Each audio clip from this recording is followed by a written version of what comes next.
खुदा के घर में इबादत मकान से बेहतर नहीं है कोई पुकार अजान से बेहतर। और है भटकने वालों सुनो, नहीं है कोई रहबर कुरान से बेहतर। बेशक बेशक बेशक।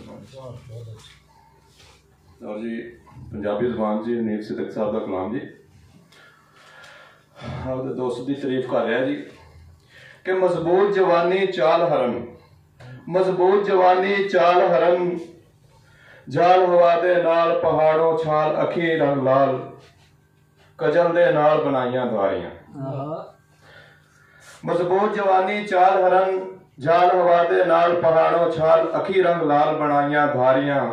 सोने डंग हवा दे सोने सोने डंग सजन दे संग लचक दे अंग, छड़क दी वंग हजारा जंग सुने झनकारी।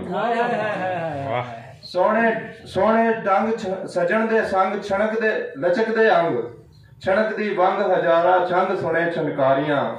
उठ गए डार ते वारो वार, किता संग बार बुढ़ापा मार, चना दे पार डिगी दस्तार गया सरदारियां। गरीबी मोड़ सजन गया छोड़ चढ़ी ना तोड़, भटी नु बोड़ ते दाने जोर, सिदक तकरोड़ ना खेड़ा हारियां। दूसरा कलाम है कि मैनू कुछ ना लिख पर कुछ ते लिख। वाह।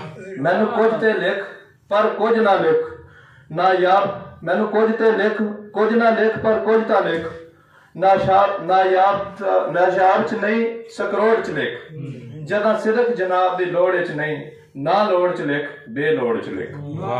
मैनू लिख नहीं कोरिया वर्गियां ते, जिथे लगदी है सुई उस मोड़ च लिख। वाह। मैनू लिख नहीं कोरिया वर्गियां ते, जिथे लगदी है सुई उस मोड़ च लिख। लिख बखत रकीब दे वर्गियां ते, लिख बखत रकीब दे वर्गियां ते, मेरी गुरबत जिलत दे जोड़ च लिख। तेरे लिखन दे मैनू इतराज ता नहीं, कुछ फासला दूर करीब च लिख। मैनू जो कुछ लिखदा है लिखदा रहे, पर अपने सिदक नसीब च लिख। और मेरी खूबियां कलम जो नहीं लिखदा, मुड़ खामियां ऐब गरीब च लिख। और मैनू बेतरतीबा लिखदा रहे, मेरे दुश्मन नू तरतीब च लिख। तरतीब च लिख। वाह वाह। और सानू कई नहीं झूठियां संगतां दी, और सानू कोई नहीं झूठियां संगतां दी, ये झूठियां संगतां साम के रख। असी कासे आले मंगते हाँ, ये खाली ठूठियां साम के रख। सानू पता है परत के आइया ने, सानू पता है परत के आइया ने, अगों सिदक अंगूठियां साम के रख। असा कदे ही खादे तो खादा नहीं, ये दुश्मन दियां झूठियां साम के रख। उर्दू कलाम में थोड़ा जा के बेवक्त के करम और इनायात पे शक है।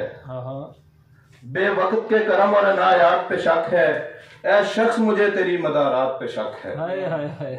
बेवजह के करम और इनायात पे शक है, ऐ शख्स मुझे तेरी मदारात पे शक है।